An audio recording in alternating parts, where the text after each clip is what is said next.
Quisiera comenzar reconociendo a los pueblos de Wurundjeri, de Woi Wurrung, de la nación de Kulin, de los custodios tradicionales de las tierras en donde nos encontramos, y honro mi respeto a los ancianos pasados, presentes, futuros y emergentes.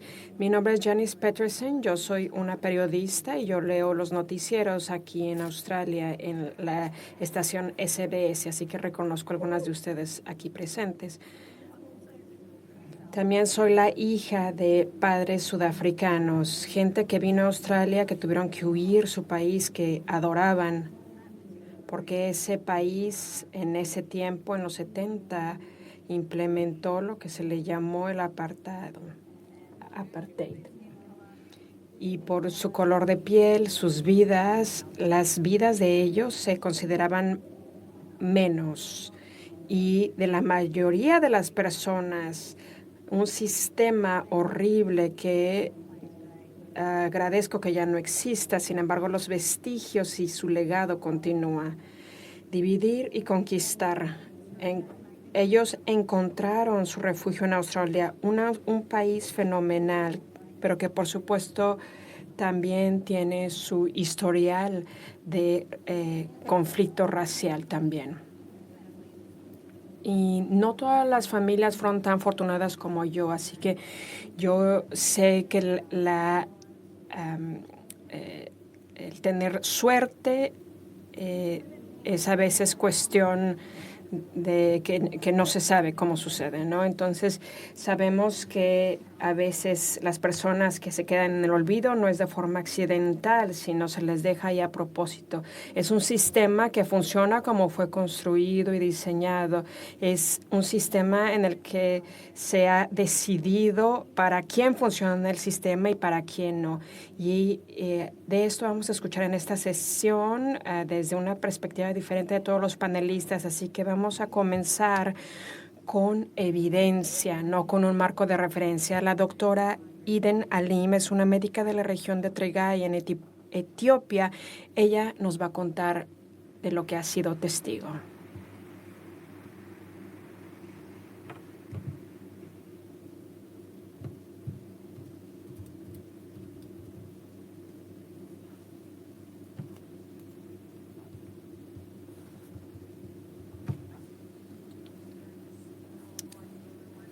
Muchas gracias, Janice. En noviembre del 2020 comenzó un conflicto en el gobierno federal y el gobierno regional de Etiopía, que también se extendió en otros países, en otras regiones. En el momento en el que el conflicto comenzó, la gente de Tigray fueron cortadas del resto del mundo. No había telecomunicaciones, incluyendo la comunicación de los teléfonos celulares, el internet. La gente no podía salir de la región porque las calles estaban cerradas, no había aviones tampoco. Los bancos estaban cerrados, la gente no podía tener acceso a sus ahorros tampoco. Los trabajadores públicos no podían recibir sus salarios. La comida, la medicina, el combustible tampoco podía entrar en la región. El movimiento de los trabajadores humanitarios también estaba restringido y muchos perdieron ahí sus vidas también en ese proceso. No solo los soldados morían, pero también todas las personas, los ciudadanos. La hambruna se utilizaba como una estrategia de guerra. Eran las niñas y las adolescentes mujeres que sufrieron violencia sexual y utilizados como objetos. No pudieron hablar de lo que sufrían, ya sea por estigma, y también no pudieron obtener justicia porque sus perpetradores son inmunes.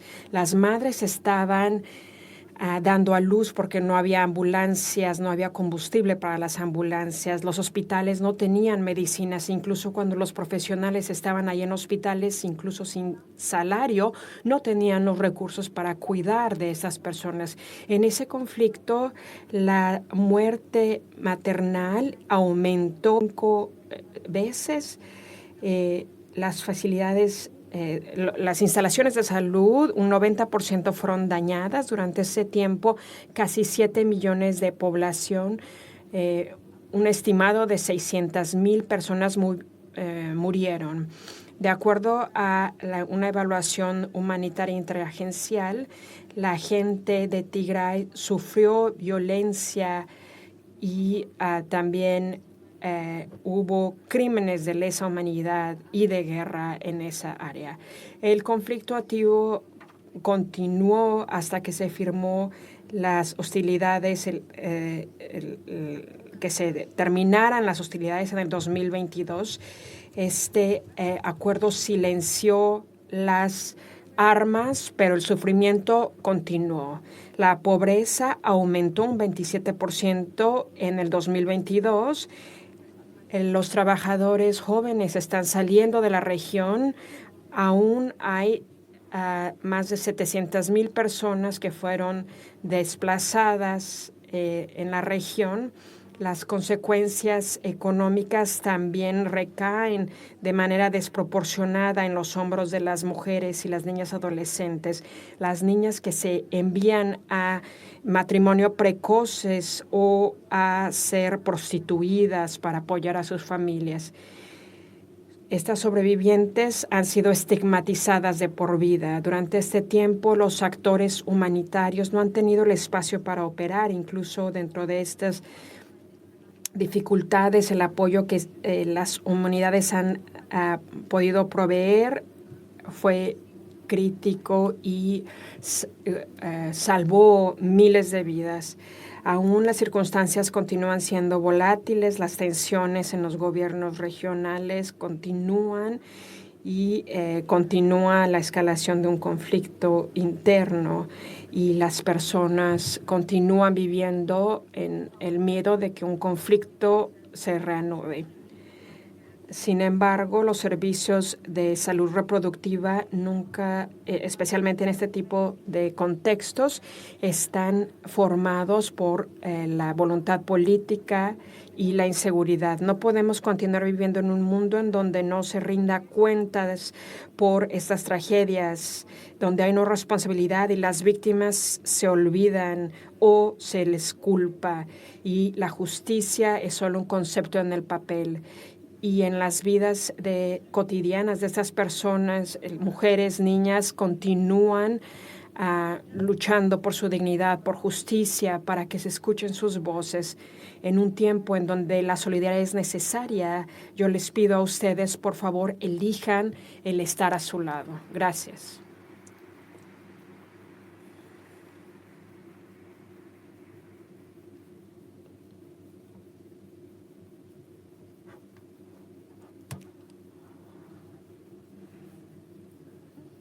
Bueno, voy a pararme en esta parte del escenario. Ya escuchamos las pruebas ahora. Ahora quiero presentar a 4 personas que nos van a ayudar a argumentar ahora lo que necesitamos, de lo que necesitamos hablar del genocidio y la violencia sexual. Ustedes, por favor, cuídense y si necesitan salir, tomar descanso. Tenemos aquí a Nura Sisa, es la cofundadora y directora de Ruya Hinya, ha sido de la red colaborativa, quien ha estado trabajando en sistemas en donde se han documentado los problemas. Nur, ¿quieres salir?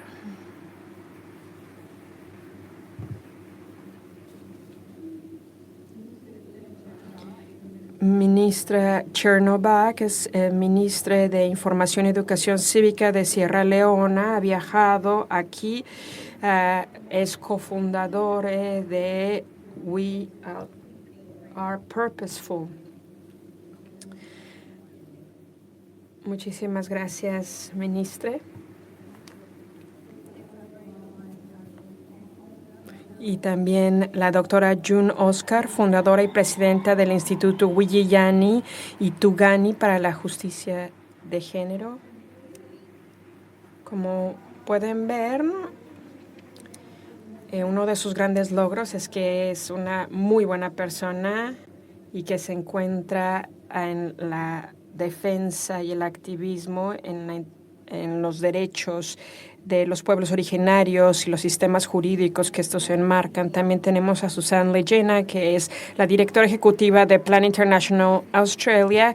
Plan opera en varios contextos de conflicto, incluyendo algunos organismos donde los grupos liderados por mujeres se encuentran presentes. Por favor, denle la bienvenida aquí a las panelistas. Bueno, ya escuchamos el testimonio de la doctora Ayem. No es un contexto, es evidencia de lo que continúa. Así que la pregunta en que le hacemos a este panel no es si las mujeres y las niñas sufren del conflicto, ya sabemos que sí lo hacen. La pregunta es cómo el marco jurídico que existe a nivel internacional les ha fallado de manera consistente. Así que hemos estado hablando si este sistema y esta estructura es un accidente o se ha construido de la forma en que se ha diseñado y así opera. El genocidio en Rohingya ha sido documentado por muchos años, pero se nos olvida, ¿no?, a las personas. Siempre hay una nueva crisis que se encuentra en su efervescencia. La atención se ha puesto el foco en otros lados, entonces cómo su comunidad ha tenido que ser reconstruida sin haber recibido el apoyo que necesitaban. Bueno, los pueblos de Rohingya, de acuerdo a las Naciones Unidas, son las personas que han sido más perseguidas en el mundo. Y para darles más contexto, Rohingya tiene varios grupos étnicos. Se nos ha cometido genocidio en nuestra contra en Myanmar, Burma. Yo soy una sobreviviente de Myanmar. Nosotros salimos de ahí en los 90, donde los perpetradores, los militares, vinieron a nuestro pueblo y empezaron a quemar los pueblos, violando a las mujeres y quemando a niños en vida. Mi hija cargó a sus hijos a través de las fronteras en el sureste de Asia. Tomamos todos los transportes públicos, caminamos y ninguna madre, para las madres aquí, cargarían a sus hijos a través del océano, porque no es seguro hacerlo, pero sí perseguir, el huir fue necesario para muchas madres así. Yo viví como una persona refugiada en Malasia hasta que el gobierno australiano nos dio asilo. Este genocidio continúa a pesar de que estuviera en los noticieros. La gente sigue siendo perseguida y asesinada. Es un genocidio que ha sido ejecutado en contra de las mujeres a nivel mundial. Es el más grande. Parte de mi red ha sido el dar testimonios. Hubo un testimonio de una niña de 6 años en nuestra red en el campo de Rohingya en Bangladesh, que es el campo de refugiados más grande del mundo. Esta niña de 6 años dio un testimonio que dijo: tengo suerte de haber sido violada por 10 hombres militares y yo me siento con suerte que solo 3 me hayan violado en lugar de 10, porque a mis amigas las violaron 10 hombres. Una niña dijo eso de 6 años. No pude dormir por semanas. Esta es una historia única. En el 2017, más de 25,000 mujeres de Rohingya fueron violadas en grupo. Por suerte, Australia le ha dado refugio a un número de mujeres, pero ha sido muy pequeño. Necesitamos apoyo porque la amnesia colectiva no va a terminar con el genocidio.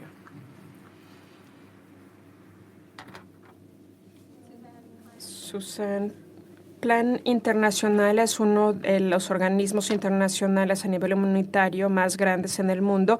Tú trabajas en varios contextos en el que NUR trabaja, donde se promete dinero, pero que no les llega a quien le tiene que llegar. Entonces, ¿qué papel Plan ha jugado este contexto, incluso de manera no intencional. Bueno, ya hablamos un poco acerca de cómo la infraestructura internacional que se creó hace 80 años, desde arriba hacia abajo, ha contribuido a que no se rinda cuentas, para que los donantes no tengan que rendir cuentas. Entonces, nosotros también fuimos fundados en el 80 años. De cierta forma, fuimos una réplica del sistema, crecimos dentro del sistema. Pero lo que estamos viendo en las comunidades de base, que el uso de la burocracia, la aversión al riesgo y el retener los fondos detiene ese dinero que se mueva, y hay consultas con mujeres, incluso en la delegación de las Naciones Unidas se ha capturado esto, que cuando el dinero se va no les llega a las niñas de Rohingya, y nos dicen en otros campos de refugiado que incluso cuando lo más básico, como también el que se les libre de la violencia, incluso organizaciones como la mía, es el tratar de conocer en qué papel hemos jugado en este sistema. Pero los oponentes de la paz, que están creando guerra, trabajan en una variedad de sectores y están presentes en corporativos de inteligencia artificial, extractivas, de logística, consultorías. Así que cuando reconstruimos este sistema, aún hay un valor en el poder pedir la rendición de cuentas. En nuestro organismo necesitamos de enviar los fondos. Por supuesto, tratamos de prevenir que no les lleguen estos fondos, y que sí se apoya a las niñas en la salud mental, en otros áreas en donde necesitan apoyos también. Pero es importante el decir que hay ciertos actores y necesitamos hablar de ellos. Así que necesitamos empezar a construir la infraestructura alternativa que va a crear una red diferente, más resiliente, más enfocada a la dignidad de la persona, en lugar de la destrucción del mundo como lo conocemos. Ministro, usted tiene un puesto único al estar dentro de un gobierno, pero también dentro de un movimiento. Cuando se habla o se utiliza el lenguaje de protección para justificar las decisiones que excluyen a las mujeres, ¿quién se encuentra detrás de las bambalinas en donde se están tomando esas decisiones? ¿Quién está en estas salas? Muchas gracias. Es un honor para mí y un privilegio estar aquí presente con ustedes y el que me hayan invitado a este panel. Para mí, la ecuación es simple. Yo crecí en guerra y tuve la privilegio de ser parte de la respuesta de algunas crisis. La crisis de la Ebola en Sierra Leone, también de nuestra respuesta a COVID y varias respuestas en el sector humanitario. Entonces, lo que nosotros vemos aquí en realidad es que las mujeres, las adolescentes y las niñas se están organizando, respondiendo, documentando. Son las mujeres que nos alimentan, porque mi madre me ayudó a salir de la situación en la que nos encontrábamos, y le estábamos enseñando a los niños, darles la educación dentro de esta crisis, con muy pocos recursos. Y lo que me di cuenta y me dejó perplejo son las razones por las cuales los recursos ni siquiera están nombrando a los líderes de la respuesta. Y ya usted mencionó algo así. El sistema es muy complejo y burocrático, que ni siquiera tenemos acceso a el conseguir los recursos es muy riesgoso para ustedes, el dar el dinero para poder ejecutar el trabajo que tienen que hacer y liderar. Pero bueno, los sistemas de rendición de cuentas no nos permiten recibir los recursos. Entonces hay una paradoja. La realidad es que es un sistema lleno de paradojas. Y lo que tratamos de hacer en We Are Purposeful, y yo tengo el privilegio de haber confundado con muchas feministas aquí presentes en la sala. Yo veo aquí a Nadia, Josephine Rosa, Dr. Bangari, es el ser no razonables acerca de lo que nos han dicho, el confiar de manera radical en el amor y dar todo lo que podamos en cuanto a recursos. En primer lugar, la respuesta a la Ebola.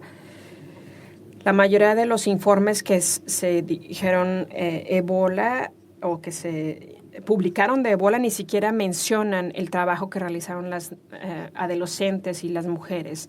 Así que nuestro trabajo es el tratar de dar dinero y movilizar los recursos a 640 organizaciones en el mundo. Entonces, una de las cosas de la que estamos más orgullosos es que un cuarto de este dinero fueron destinados a las organizaciones para niñas que tienen 19 años, niñas y adolescentes que no se les hubiera considerado adultas suficientes. Entonces, hemos distribuido estos recursos dentro de 24 horas sin burocracia, sin el papeleo. La razón por la cual es importante es porque estas líderes feministas están realizando el trabajo de cualquier forma sin el dinero. Esta es la realidad de que están realizando estas labores sin los fondos. Y estos fondos que están disponibles, que reciben dentro del porcentaje que se destina, sabemos que únicamente 0,3% de fondos se destinan a estas organizaciones, pero están realizando el trabajo de cualquier forma. Entonces, ¿en dónde está esta brecha? ¿Quiénes son los tomadores de decisiones y cómo se están tomando las decisiones en un sistema en el cual hemos sido socializados en esta burocracia? ¿Cuáles son las normas? ¿Cuáles son los patrones? Pero estas no encajan en la realidad que todos hemos sido testigos. Yo crecí en la guerra, con la ébola, con el COVID, y la realidad es que vemos también en nuestra vida cotidiana. Muchas gracias. Esto tiene que cambiar.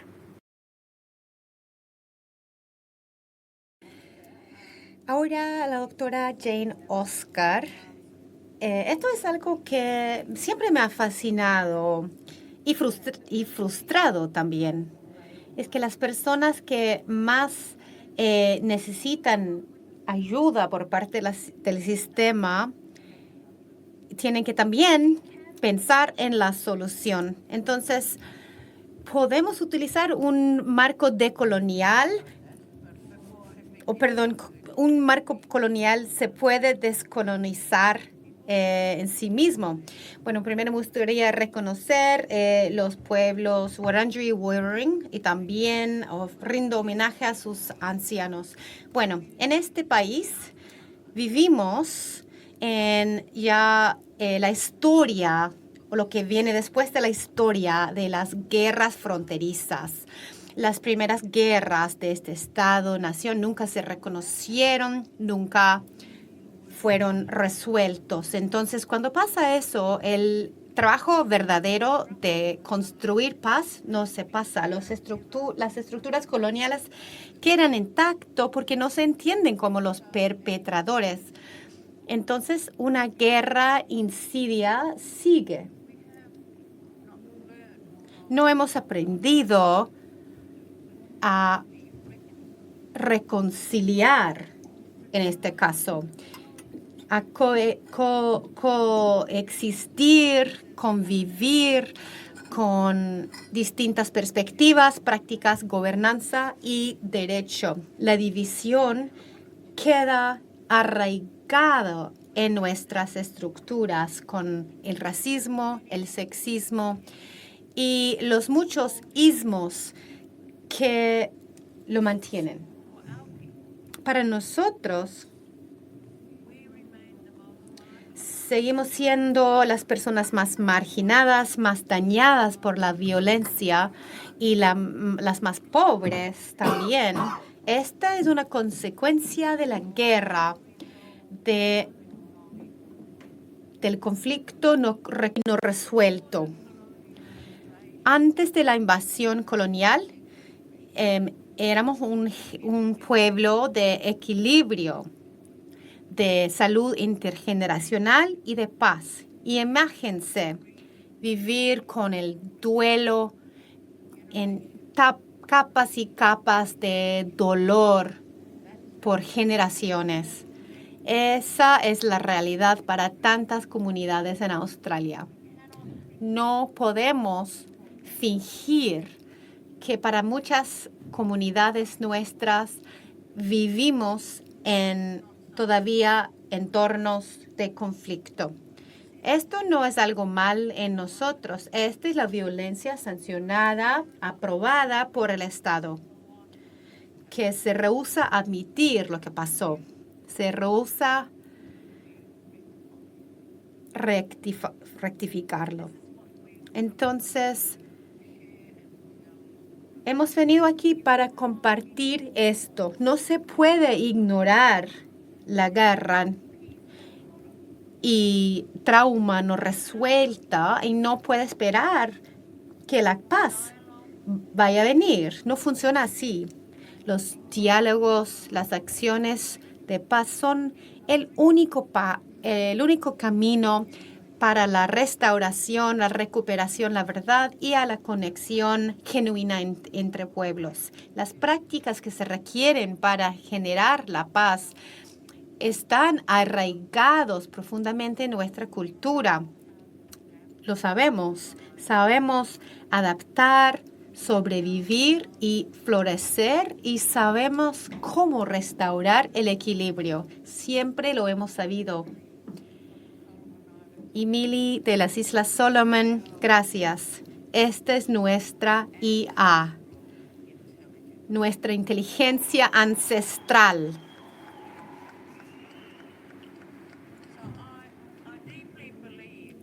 Entonces yo profundamente creo que son las mujeres indígenas y las niñas y personas de género diverso que pueden mostrarnos un camino para el futuro a través del entretejido social. Estamos las mujeres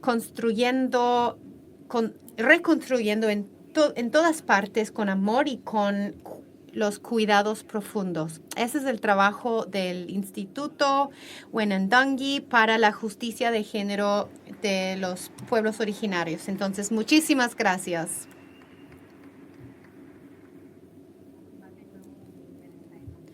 Creo que vamos a todos meditar sobre la nueva versión de la IA, la inteligencia ancestral, algo para considerar más.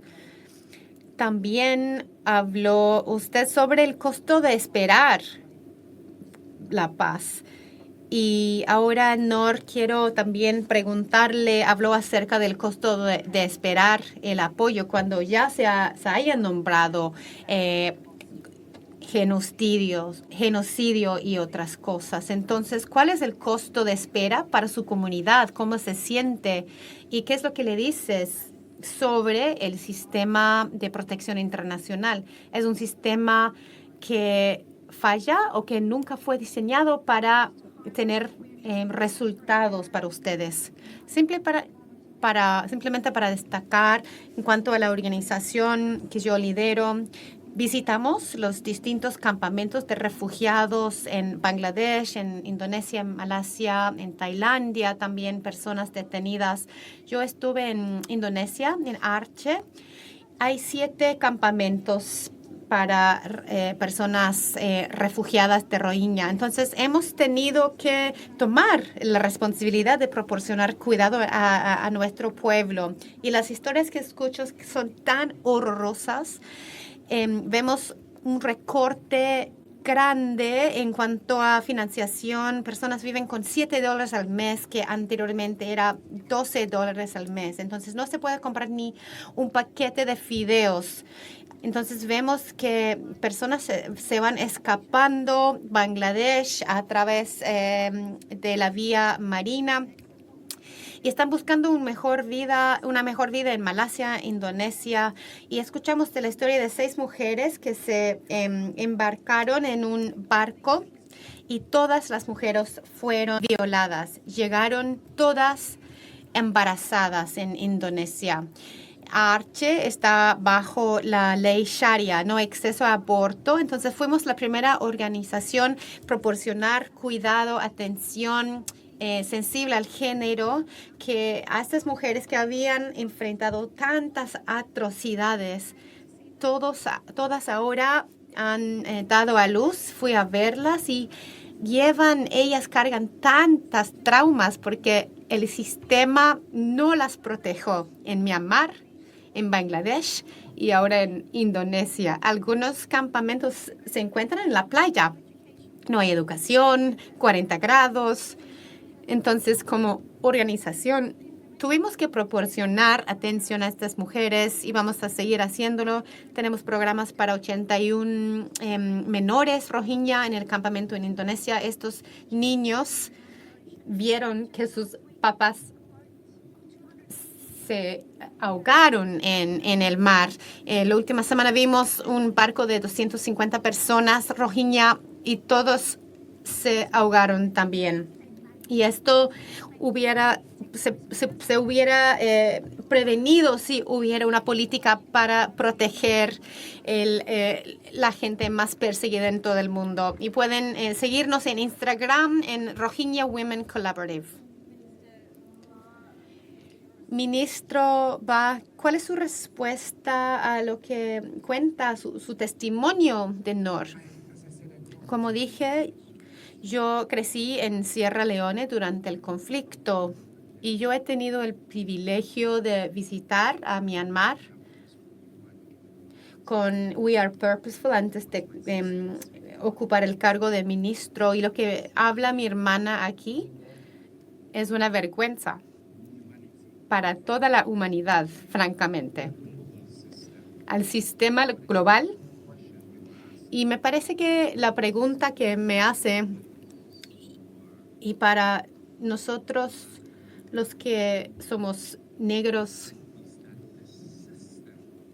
es que el sistema de la asistencia global nunca se diseñó para nuestra salvación. Nunca fue diseñado para nuestra libertad. Se diseñó para mantenernos como humanos de segunda clase y se manifiesta más en momentos de conflicto. Y lo que he aprendido de los conflictos es que se exacerban lo que ya se conoce. Y yo creo que hemos visto la peor parte de eso con el pueblo Rohingya y también otros conflictos actuales que a veces nos dan miedo ni siquiera hablar. Porque la parte triste es que mientras más poder uno tiene, más miedo existe. Entonces, para nosotros, por ejemplo, en los gobiernos, como ministro del gobierno, hay límites. Personas en puestos de poder en algunas organizaciones pues tienen miedo a levantar la voz porque el riesgo de hacerlo pues causa recortes en financiación que se excluyen. Entonces, por eso me parece que esta conferencia es tan poderosa. Yo me siento más radical al venir a esas conferencias. Fui a Women Deliver en 2007 en Londres. Entonces yo crecí en este movimiento. Por eso, como ministro del gobierno hoy en día, hablo de esta manera cuando digo que tiene que ir más allá de las palabras aquí. Tiene que tratarse de tenemos la voluntad o qué estamos dispuestos a arriesgar, a jugar. Y la pregunta es, para todos presentes en esta comunidad, si nos atrevemos a soñar y a actuar. Esa sería mi gran pregunta. Obviamente, Plan Internacional hace un gran trabajo, pero también se reconoció una cosa bastante generosa, reconocer que sí existen brechas. Todo lo que has escuchado hoy de nuestros ponentes, ¿qué acción vas a tomar después de escuchar este testimonio? ¿Cómo puedes efectuar el cambio en plan y también hacer que la asistencia llegue a donde tiene que llegar? Es muy difícil seguir lo que han hablado, pero claro, nuestro papel es evolucionar nuestro papel, utilizar el poder para que lleguen los recursos a las personas en el terreno. No hemos reconocido el hecho de que los cuerpos de mujeres y niñas están básicamente jugados en el terreno y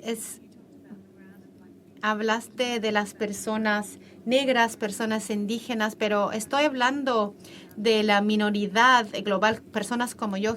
¿Qué tan difícil es hacer que presten atención los gobiernos, personas en poder? Entonces, nosotros utilizamos nuestro poder para seguir haciendo que este tema tenga atención. Tenemos que seguir buscando las maneras juntos. Necesito otras organizaciones hermanas que sigan haciendo que rindan cuentas. No podemos salir de aquí sin crear algo distinto, si no vamos a fallar a todos. Entonces estamos intentando hacer que el dinero llegue a las niñas. Estamos siguiendo lo que está haciendo We Are Purposeful, sin la burocracia, más confianza, más dinero en las manos de las mismas niñas, chicas, a través del Girl Accelerator. Entonces ya existen posibilidades, oportunidades. Ahora, en vez de liderar, vamos a seguir. Gracias, Susan. Y doctora June Oscar, me gustaría terminar contigo. Una gran pregunta, si me la puedes responder en menos de un minuto. Hay personas presentes que toman grandes decisiones y qué es lo que quieras que sepan antes de que se vayan. Bueno, si hay personas aquí comprometidas a la justicia de género y la igualdad, asegúrense que hayan asientos en esa misma mesas para las personas que tienen que estar ahí desde las comunidades indígenas.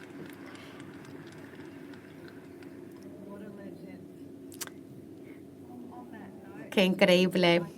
Bueno, con eso vamos a agradecer a nuestro panel y después voy a presentar a nuestra próxima oradora. Muchísimas gracias, Nora Sisa, June Oscar, Shernor y Susan. Gracias. Bueno, amistades, el marco de protección no está fallando a las mujeres, sino está funcionando justamente como se ha diseñado.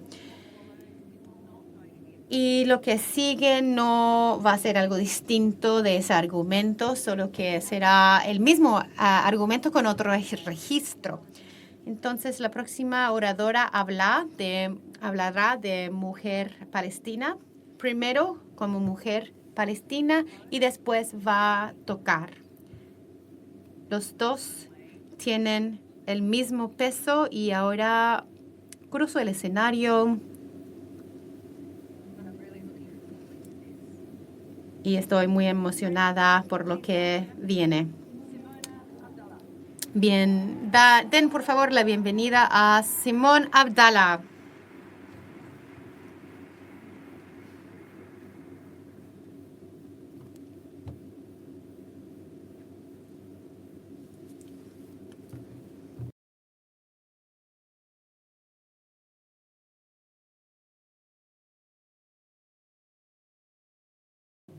Le rindo respeto a los propietarios de las tierras. Estoy aquí en representación como una artista, también como una mujer palestina. Ser una mujer palestina no solo es mi lugar de origen, también es algo que llevo conmigo en mi cuerpo, en mi respiración y en mi ritmo. Yo crecí escuchando historias de pertenencia, de frutas, las personas conservando su dignidad a pesar de la ocupación constante.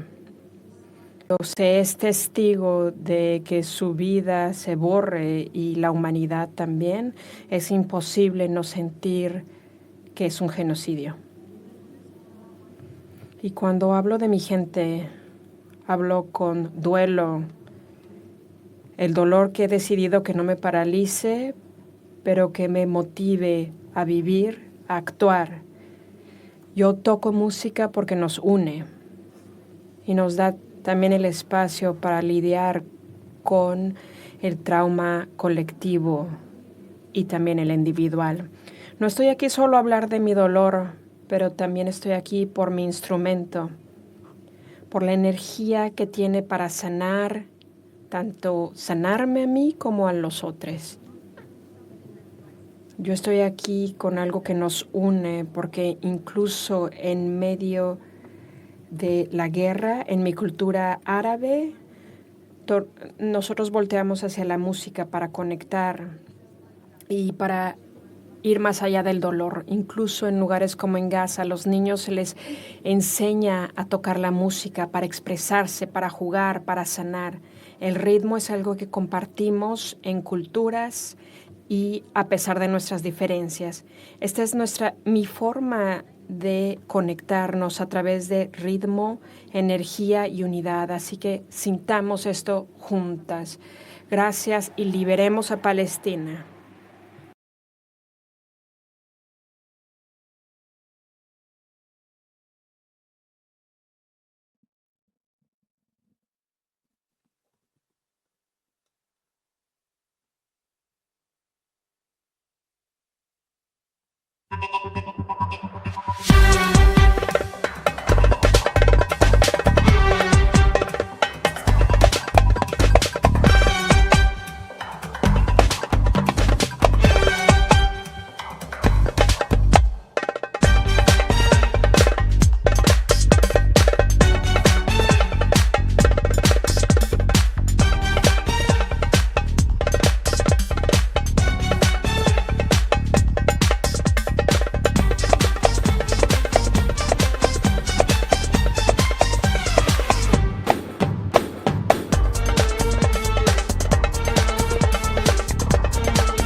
Amigues, la ley existe, los compromisos existen en algún lugar. La pregunta que ahora plantea este pleno es ¿por qué nada de eso es suficiente?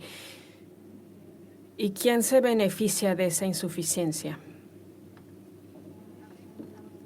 Nuestro próximo panel es bastante grande y pienso que va a haber muchos aplausos aquí.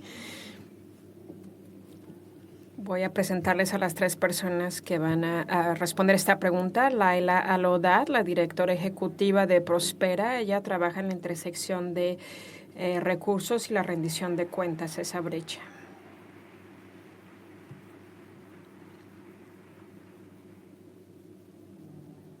Bienvenida, Leila. Dame Jacinda Ardern, la ex primera ministra.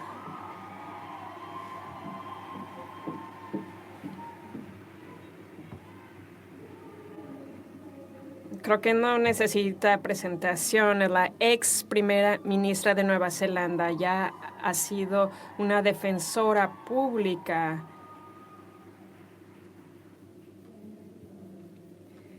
Su Excelencia Jacinda Ardern ha hablado públicamente y esto le ha costado también en la política para proteger a las mujeres y las adolescentes. Muchas gracias por venir aquí, amiga.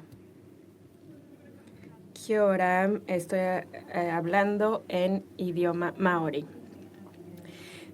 Sora es una activista afgana queer que está navegando una comunidad internacional que ha elegido actuar en contra de un régimen que hace su existencia ilegal.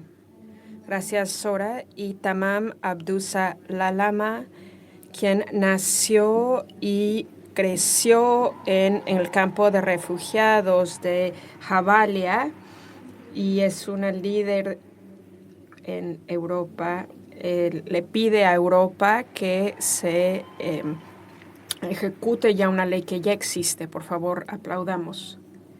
Tenemos un panel aquí muy poderoso. Bueno, Leila, sabes que las organizaciones dirigidas por mujeres que trabajan en entornos de conflicto sufren una falta crónica de financiación y son excluidas sistemáticamente de los espacios donde se toman las decisiones. Así que, ¿cuál es la relación entre esa falta de recursos y la falta de rendición de cuentas? ¿Y es lo mismo? Bueno, gracias, Janes, y muchas gracias a todos aquí presentes. Quisiera rendirle el respeto a los propietarios tradicionales de las tierras en donde nos reunimos, la gente Wurundjeri del pueblo Wurugun y la nación Kulin. Y yo reconozco que las tierras nunca han sido cedidas. También quiero reconocer a Simona por la música, porque ella reunió a gente de mi pueblo en esta sala. Y bueno, gracias por comenzar este debate con la rendición de cuentas. La rendición de cuentas a veces hablamos que es un valor abstracto, que solo es para propaganda, pero la rendición de cuentas es un proceso y se construyen las bases que la vida humana tiene un valor. El perjuicio que se le impone tiene consecuencias y que demandemos la reparación. El fallo de la rendición de cuentas que has mencionado se construye y se arraiga en un sistema que dice que algunas vidas no tienen valor.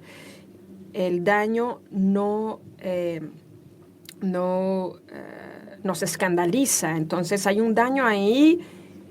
El daño se normaliza y se socava a la humanidad.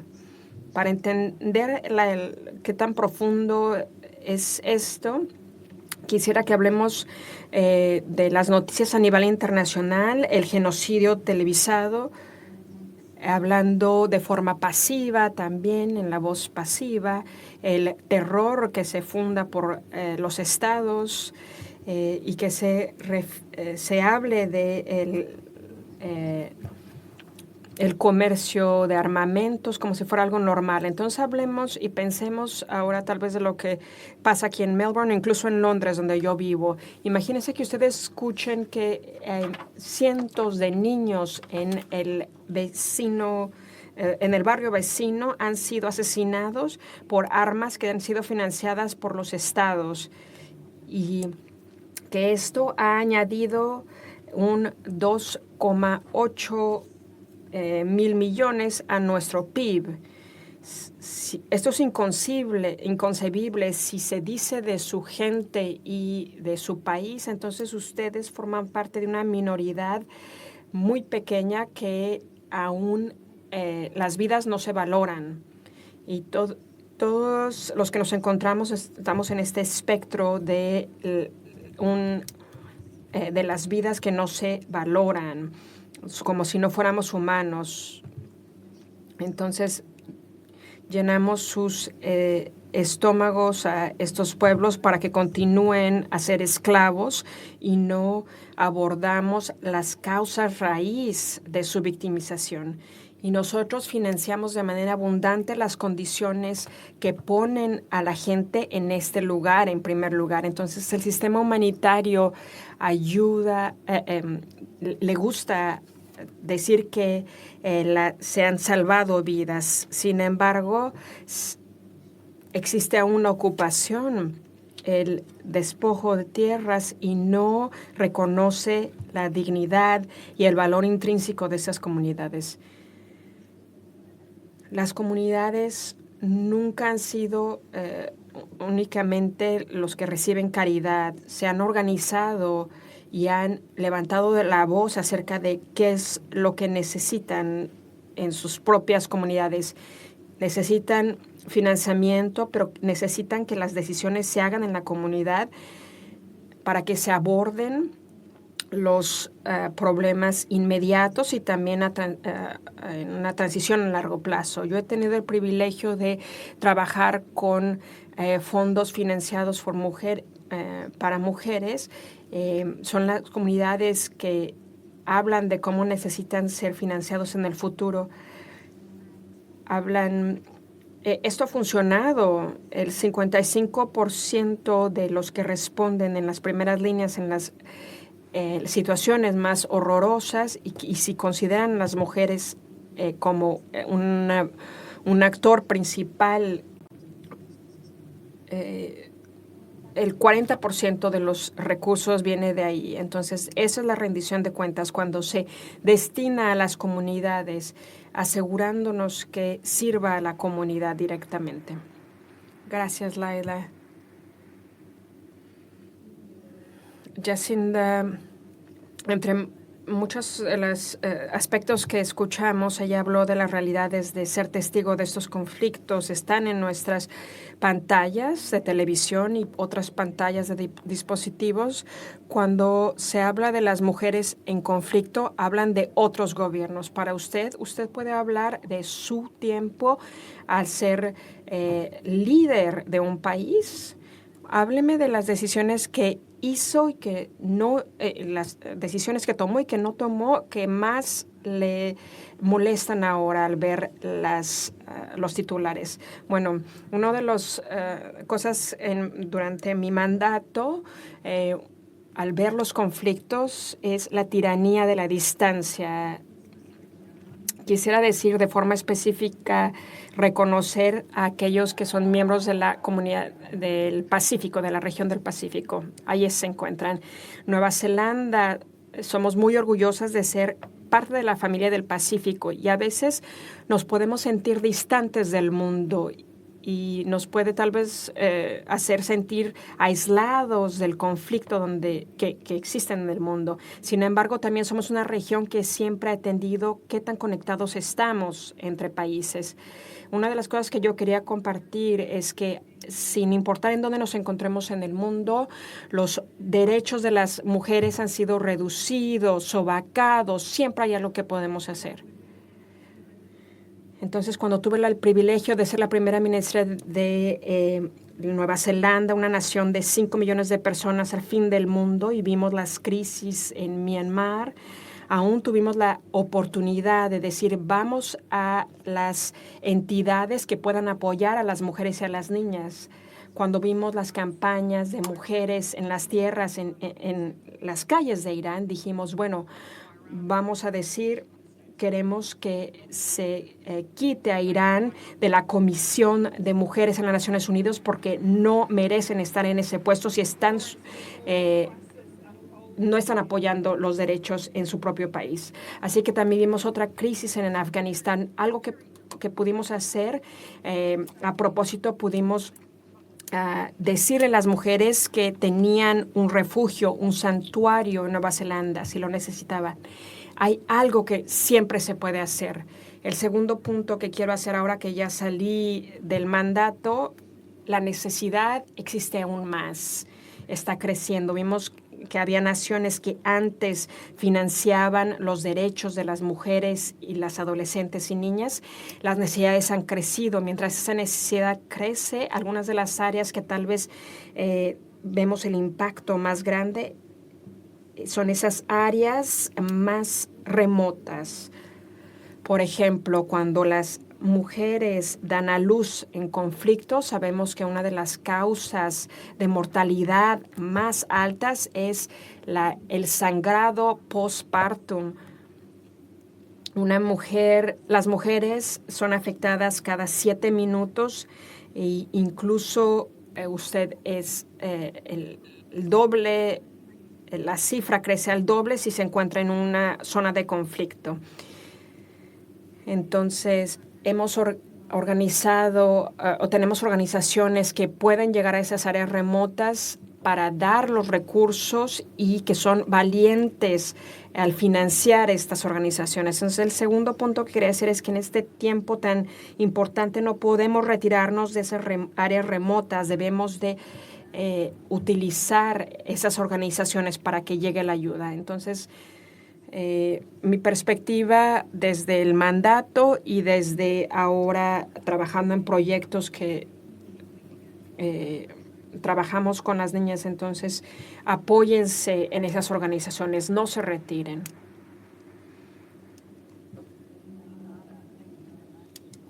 Entonces, apoyarse en ellas. Gracias, Jacinda. Para a ti ahora, Zora, como una persona queer, que vive bajo un régimen que ha ilegalizado su existencia, ¿cómo se percibe la brecha que promete el derecho internacional y lo que realmente ofrece desde su perspectiva? ¿Y quién se beneficia de que esa brecha siga siendo tan amplia como lo es? Bueno, no nosotros. La razón por la que estoy aquí es porque la comunidad internacional nos ha fallado. Tal vez les puedo dar un poco de historia ahora. El acuerdo Bonn se firmó en el 2021 afuera de Afganistán. El tratado de paz que se firmó afuera de Afganistán. Tenemos una agenda de seguridad de mujeres. También hemos tenido la eliminación de la violencia en contra de mujeres y aún no se ha implementado. Tenemos miembros de parlamentos de mujeres, la representación más alta. ¿En dónde están ahora? Hemos tenido plan de acción para aumentar la participación de las mujeres y todo se ha hecho redundante. Yo estoy aquí como resultado de ese conflicto en Afganistán. Mis padres huyeron de Afganistán debido a la guerra, sus padres también debido a la guerra. Yo también soy una refugiada ahora, he sido desplazada de mi tierra. Mis sobrinos también son la próxima generación y sus hijos también van a pasar por lo mismo, así que son 5 generaciones. Y les pido a todas las presentes que se imaginen qué se siente. Hablamos del desplazo de las tierras y el despojo, pero también de cómo podemos regresar a nuestras tierras. He hablado con muchos de mis colegas, incluso aquí en este lugar hemos estado replicando los mismos sistemas, las mismas estructuras. He escuchado muchas veces a mis colegas diciendo que no han tenido acceso a las salas adecuadas, pero también está aquí el problema. Es increíble el que las mujeres continúen peleando porque no tenemos los recursos. Y ni siquiera podemos acercarnos a 10 metros de las personas que tienen el poder y los recursos. Entonces, cuando se trata de la redistribución del poder y de los recursos, no estamos en las salas apropiadas, pero sabemos que donde se toman decisiones acerca de nuestras vidas en estas salas. Entonces, la pregunta es, ¿por qué no estamos ahí? Y pienso que pedirle al sistema que ha sido diseñado para oprimirnos y para excluir y marginalizar, pedirle al mismo sistema que trabaje para nosotros, no nos va a llevar a ningún lado. Y también la sugerencia de que necesitamos alternativas. Ya tenemos alternativas, lo estamos haciendo. Las mujeres en conflicto, las mujeres en Afganistán, en Palestina, las mujeres están sobreviviendo todos los días. Ya tenemos la forma de hacerlo, sabemos cómo hacerlo. Existen ya las alternativas. Así que se trata solo de eso. Esas son mis reflexiones en cuanto a lo que está sucediendo y lo que el conflicto tiene como consecuencia en los seres humanos. A veces se nos olvida las vidas de las mujeres. Hablamos de las cifras y es muy difícil entonces el hablar solo de algo, del punto de que estamos hablando de humanos. Gracias, Sora.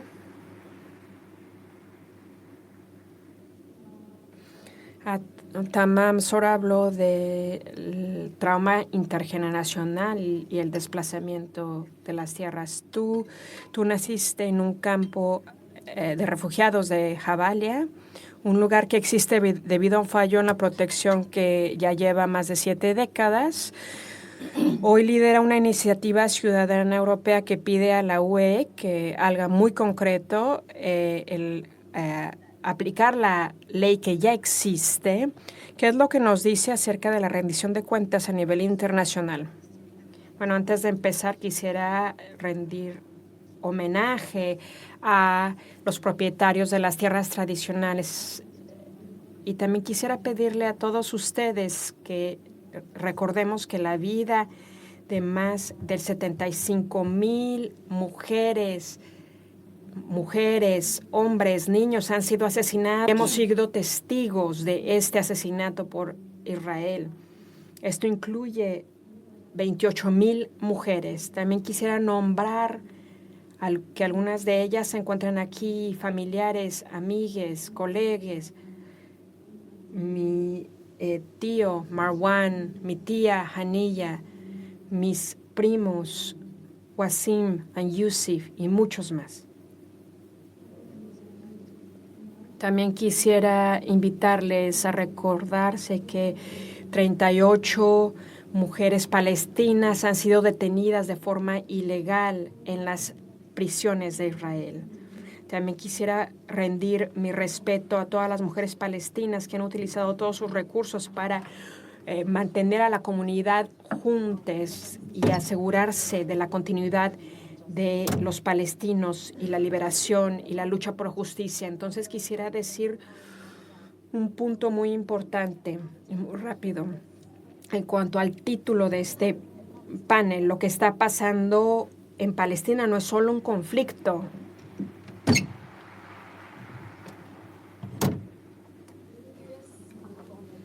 Es una ocupación colonial.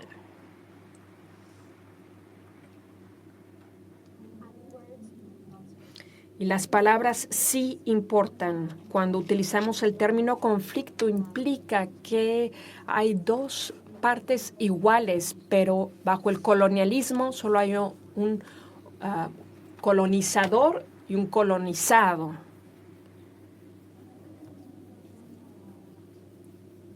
Y tampoco quiero hablar únicamente de las mujeres y niñas de Palestina. Quiero hablar de nuestros hombres, a nuestros luchadores, nuestros hermanos, nuestros amantes, nuestros tíos, nuestros nuestras parejas, mis primos, todos ellos, porque sus vidas importan y el enfoque en mujeres y niñas sí legitimiza que las muertes de ellos siguen sucediendo y su criminalización.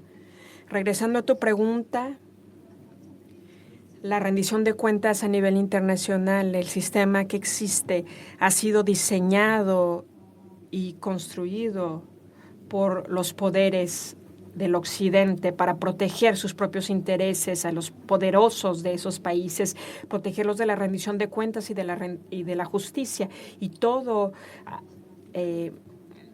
sobacando a costa de las vidas, los cuerpos de las comunidades,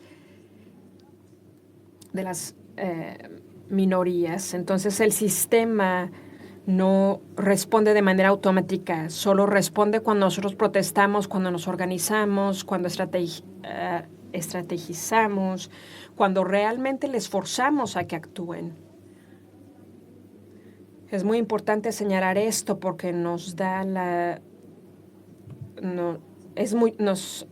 claridad que desafortunadamente los derechos no son garantizados. Debemos de luchar para que se garanticen. Entonces debemos de reconocer aquí que ya basta de pedirle a estos sistemas que fueron construidos en sistemas coloniales, en exclusión, en racismo, que se arreglen. No se pueden arreglar, necesitamos desmantelarlos.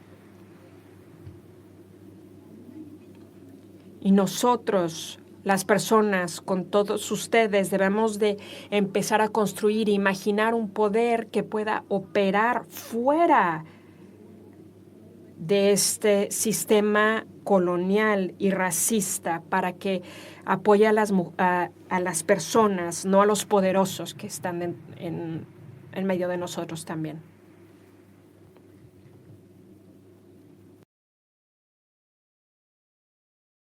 Leila, has escuchado lo que ha dicho sobre la necesidad de desmantelar estos sistemas. Si vemos la ayuda humanitaria, todavía parece que se canaliza a través de intermediarios internacionales, no llega a las organizaciones lideradas por mujeres que trabajan en el mismo terreno. ¿Cuál es el impacto de eso?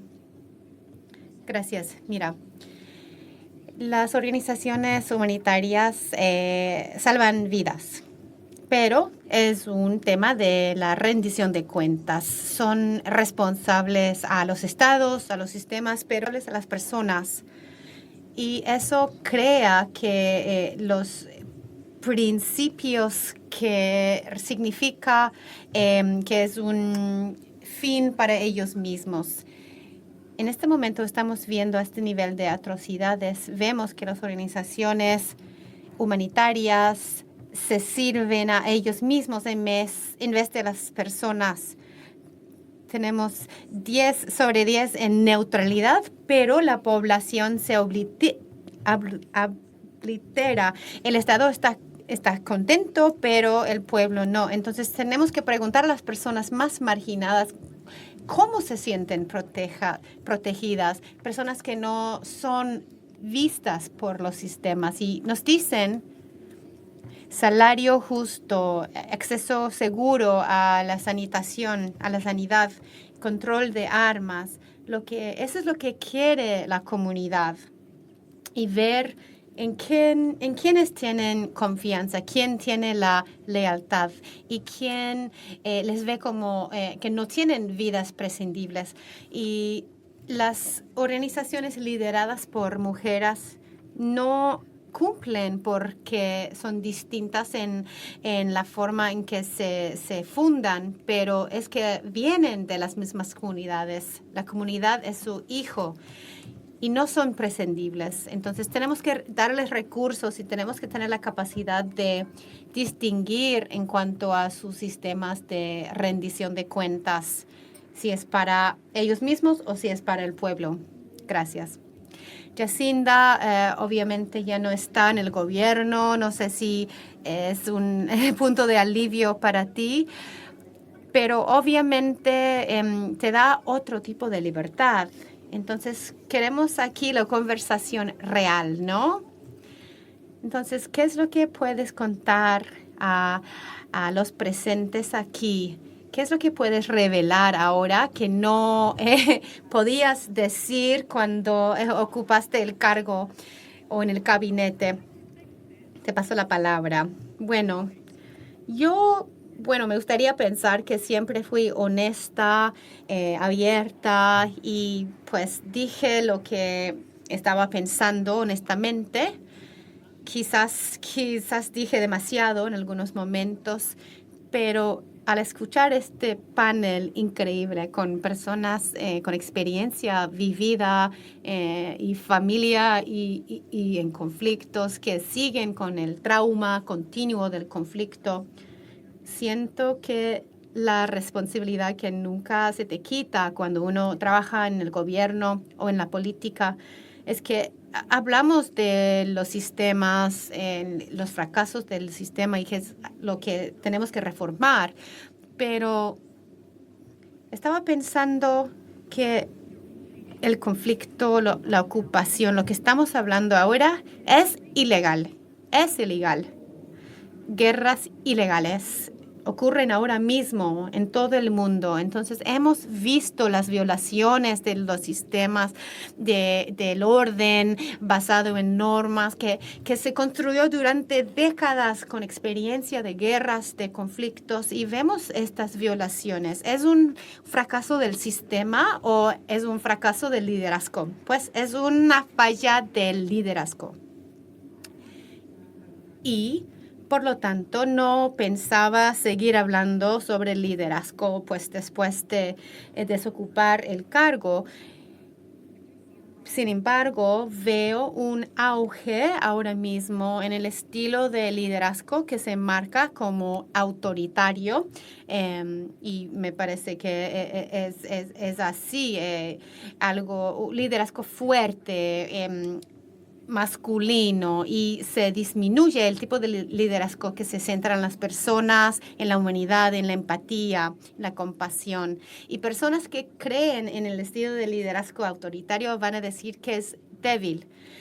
Pero yo voy a decir que ese tipo de liderazgo nunca comenzó una guerra, nunca quiso hacer daño y nunca quiso disminuir los derechos de los demás. Entonces, estamos ahora en el medio de una crisis de liderazgo y si tenemos que mantener las mismas esperanzas, que debemos tener un orden basado en normas. Tenemos que son valientes, que tienen empatía. Tenemos que tener consenso y transparencia e integridad.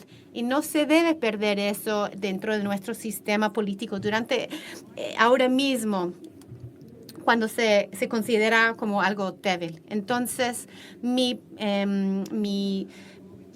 objetivo ahora es construir ese liderazgo con empatía, apoyar a las mujeres en la política y nunca bajar sus expectativas del sistema político del cual forma parte. Sora, ¿qué te parece estas ideas y qué es lo que pides de los líderes actuales? Bueno, estoy de acuerdo con algunos de tus puntos y gracias por lo que dijiste también, Tamam. Las esperanzas o las expectativas deben existir, pero también siempre la carga, la responsabilidad nos cae a nosotros. Siempre estamos luchando, buscando soluciones, pero el cambio dentro del sistema lo hemos intentado y no está funcionando. Lo hemos visto en Afganistán cuando tuvimos pues el marco jurídico, las leyes, y Afganistán ahora tiene paz, pero quiere decir que pues la paz es falta de bombas, falta de guerra. Quiere decir que las mujeres afganíes tienen paz ahora mismo. El talibán no acaba de aprobar otra ley que legaliza la violencia doméstica y en contra de lesbianas, personas bisexuales y trans en Afganistán. Entonces, la violencia en Afganistán, Pakistán, Irán y Turquía en contra de las mujeres LGBTQ, estos no vienen de ahí, son asuntos estructurales y aún antes del Talibán documentábamos esta violencia en contra de las mujeres. Entonces, la cuestión me parece es por qué mujeres sufren, mujeres que tienen pelo corto, sufren simplemente por el hecho de su identidad de género y sexual. Y cómo llegamos al punto en que eso es aceptable y está todo bien. Entonces, me parece que no quiero repetir lo que ya todos saben, pero me parece que la razón por la cual estamos aquí es para seguir buscando una solución, algo que está funcionando en el terreno por las personas en la primera línea, trabajadores sociales, activistas, y está funcionando para nosotros. Entonces, lo único que pedimos son los recursos, redistribución de esos recursos. Tenemos que estar en los espacios donde se toman las decisiones. La puerta siempre está cerrada para nosotras y no sabemos por qué. Entonces, pedir al sistema que se autoprotege tan fuertemente nunca nos ha salido bien.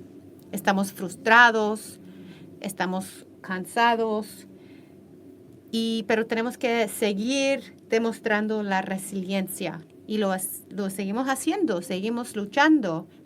Sin embargo, no tenemos expectativas en este momento. Es un cuadro muy oscuro que pintas. Tamam, cuando estás hablando de sistemas construidos de cierta manera para la exclusión, ¿en quién tienes confianza para repararlo? Yo no tengo confianza en el liderazgo político, en los líderes, no. En Palestina,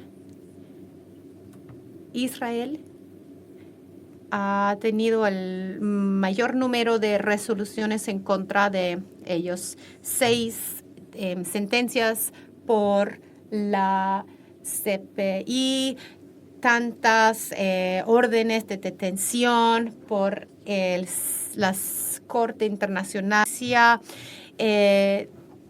Un genocidio transmitido en vivo no ha cambiado en el terreno. No creo que después de 7 décadas de ocupación colonial podemos llamarlo un fracaso de implementación o en liderazgo político. Para mí es una característica del sistema. Así lo veo. Un sistema que se basa en los vetos. La mayoría de las sentencias del tribunal no son vinculantes y el peso de los vetos no está equilibrado. Entonces, como no hay medidas de aplicación, de ejecución, siempre que esté así, no habrá rendición de cuentas. Entonces, la justicia se demora cada vez más, denegado y demorado. Entonces, veo este sistema de legalidad es simplemente una actuación para decir que somos naciones democráticas, pues permitimos que tenemos estos tribunales y todo, pero no hay sustancia, no es algo que se entrega, que se cumple. Aquí, incluso en Australia, en la apertura de esta conferencia, tuvimos a la gobernadora general de la Mancomunidad de Australia que mencionó y que halagó a sus fuerzas militares, un ejército que tira bombas Y este mismo ejército ha expendido su cooperación de defensa con Israel en medio de este genocidio en Gaza. ¡Qué vergüenza! Entonces yo creo que debemos dejar de preguntar por qué no se aplica, por qué no se ejecuta, pues a quién beneficia esta falta de aplicación. Tenemos que pensar un poquito más y tenemos que actuar. No nos queda el tiempo. Gracias, Tamam. Bueno, ya escucharon el testimonio de primera mano de las personas afectadas, las consecuencias directas de decisiones que se toman en salas a que pudiste estar, en donde estuviste. Me pregunto cómo es un cuadro tan oscuro, tan triste, lo que se ha pintado. ¿Todavía tienes esperanza de que las cosas van a mejorar? No creo que uno puede sobrevivir en la política sin ser optimista.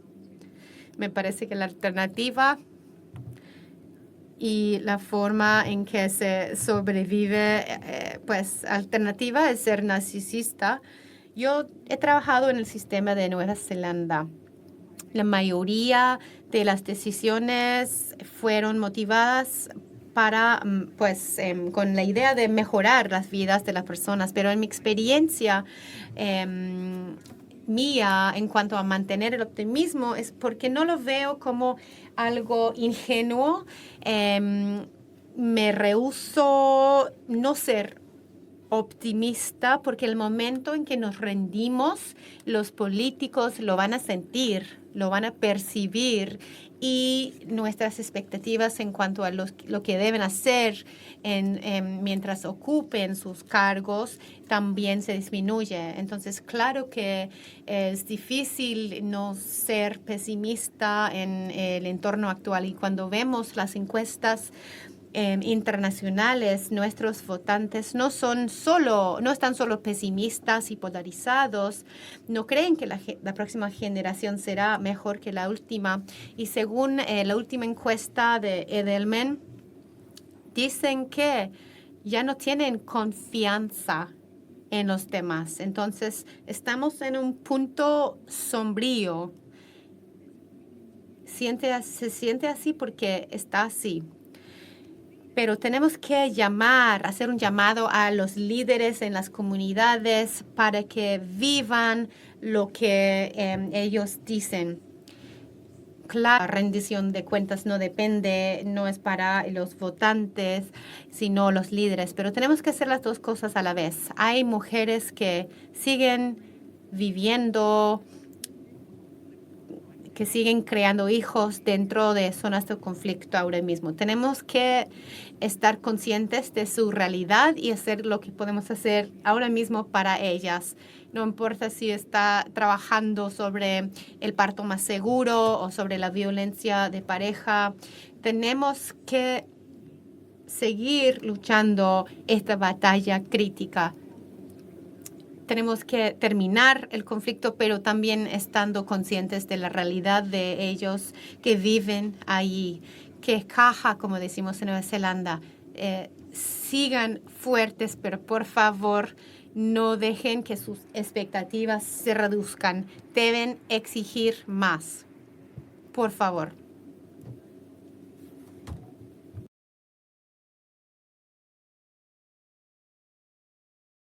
Nuestras expectativas y pidamos más. Yo saqué ya mucho aquí del panel, así por favor, una ronda de aplausos para el panel.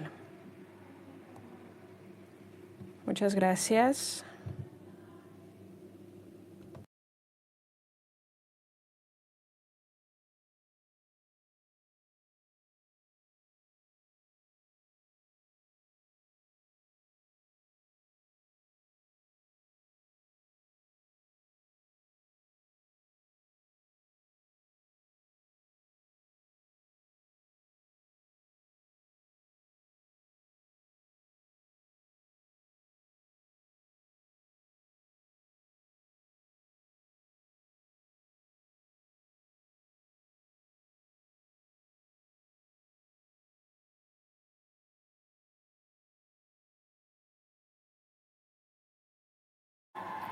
Muchas gracias, qué increíble.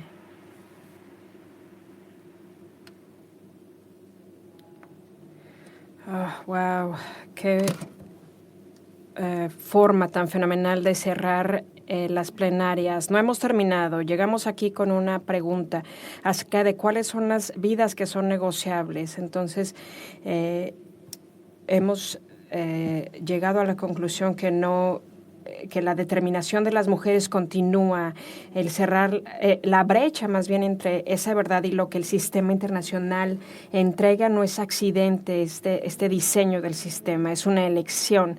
Terminamos esta plenaria no como una institución haciendo una promesa ni con una declaración, pero vamos a terminar con Nor, la que empezó esta conversación.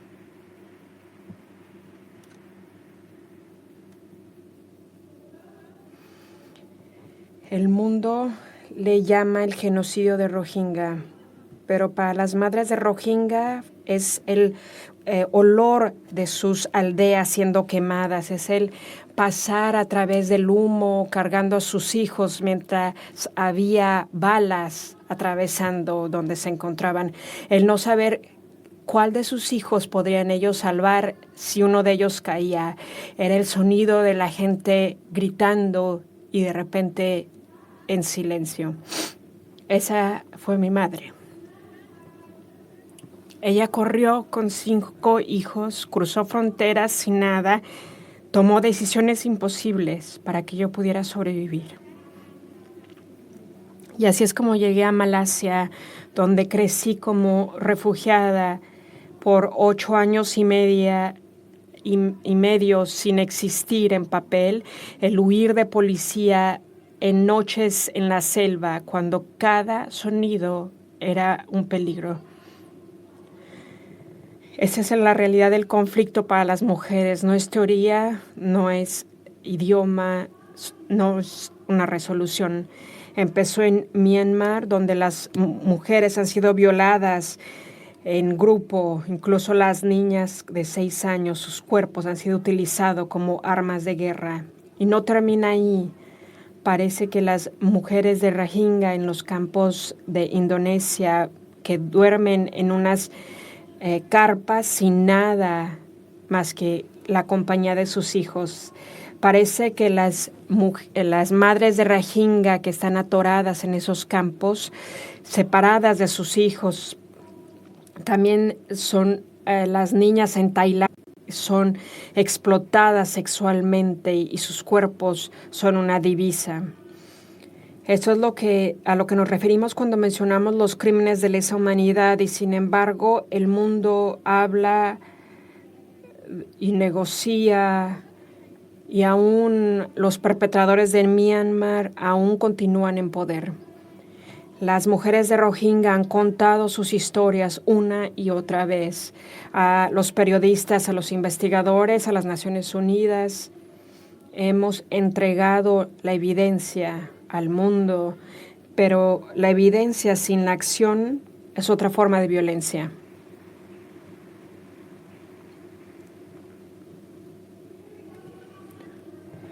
Porque lo que le está sucediendo a las mujeres de Rohingya no es único.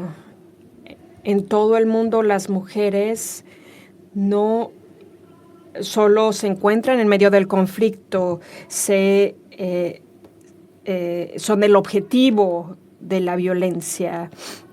Las mujeres en Palestina, ahora mismo en Sudán, en Uiga, en el Congo, en el Papúa del Oeste, en Kurdistán, en Yazid, en Kashmir, en el Tíbet, en Tahití, en Irán, en el Sahara, en Irán, en Ucrania, en Taiwán, en Myanmar, en Hong Kong, en Afganistán y las mujeres de los pueblos originarios en Australia y los pueblos originarios del mundo siguen viviendo esta violencia, el que se les borre en medio de una impunidad. Y solo porque no está en las noticias no significa que las mujeres no son forzadas en esta violencia.